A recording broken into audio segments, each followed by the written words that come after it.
मित्रों नमस्कार। मैं GSL पांडे आपके लिए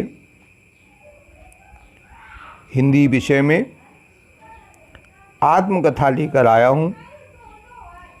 अर्थात प्रश्न है कि आत्मकथा किसे कहते हैं। आत्मकथा किसी व्यक्ति के द्वारा उसके अपने जीवन का परिचय प्रस्तुत करना, लिखना अथवा किसी दूसरे व्यक्ति से लिखवाना आत्मकथा कहलाता है। कोई भी महापुरुष अपने विषय में स्वयं ही लिखकर समाज के सामने अपने जीवन की सारी अच्छाइयाँ और बुराइयाँ प्रस्तुत कर देता है तो उसे आत्मकथा कहा जाता है।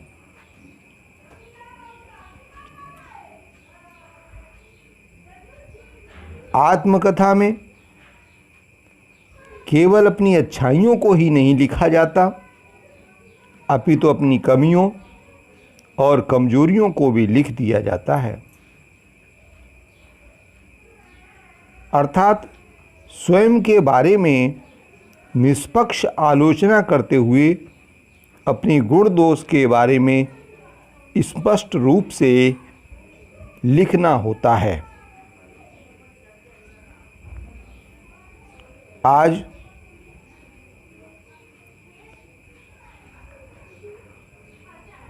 केवल सजीव प्राणियों की ही आत्मकथाएं नहीं प्राप्त होती हैं, अपितु निर्जीव वस्तुओं की भी आत्मकथा प्राप्त हो जाती है।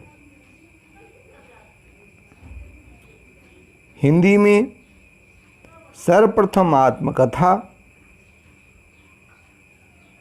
बनारसी दास जैन द्वारा लिखी गई थी, जो पद्यमय है एवं उसका नाम अर्धकथानक है, क्योंकि उसमें उन्होंने अपने जीवन के पूर्वार्ध का वर्णन किया है।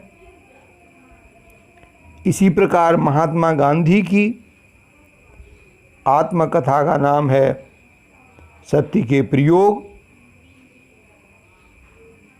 आत्मकथा द्वारा हम किसी भी व्यक्ति या वस्तु के बारे में अधिकांश जानकारी प्राप्त कर सकते हैं।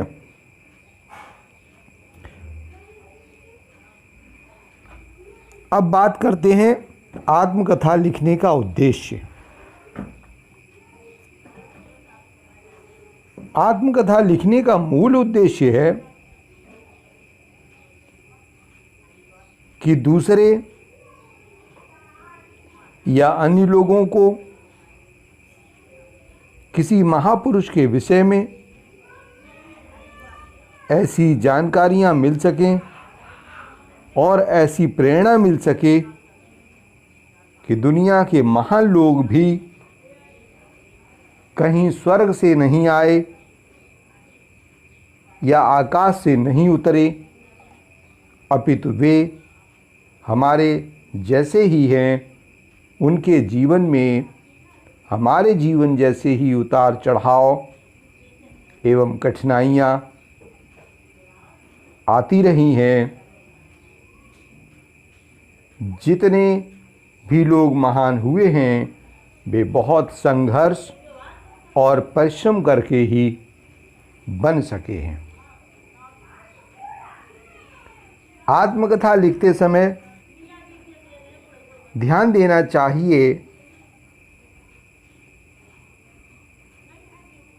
कि आधारभूत जानकारी उसमें है उसमें हम शामिल कर रहे हैं या नहीं। कुछ बिंदुएं देखते हैं कि नंबर 1 है कि आत्मकथा लिखते समय सर्वप्रथम अपने विषय में सामान्य एवं आधारभूत जानकारी दे देना। नंबर 2, आत्मकथा लिखते समय क्रमिक विकास ध्यान में रखना चाहिए। नंबर 3, अपने बचपन से लेकर अग्रिम जीवन के सभी प्रमुख बातों को स्पष्ट रूप से लिख देना चाहिए। आत्मकथा सदैव उत्तम पुरुष एक वचन में लिखी जानी चाहिए।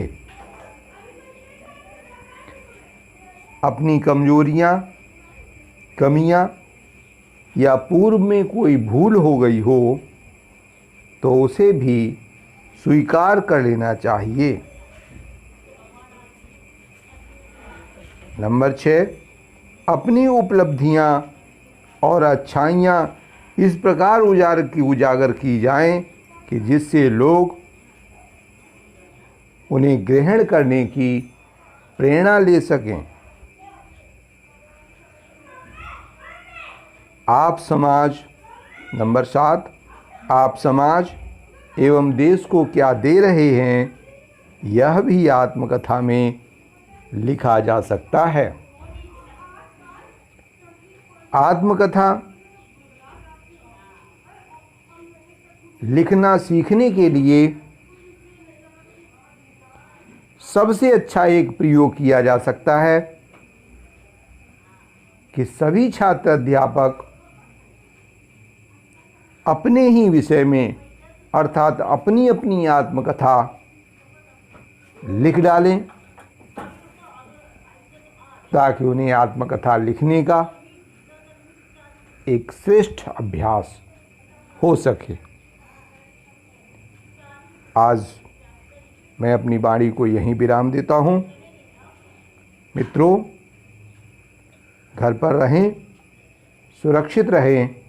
जय हिंद, जय भारत।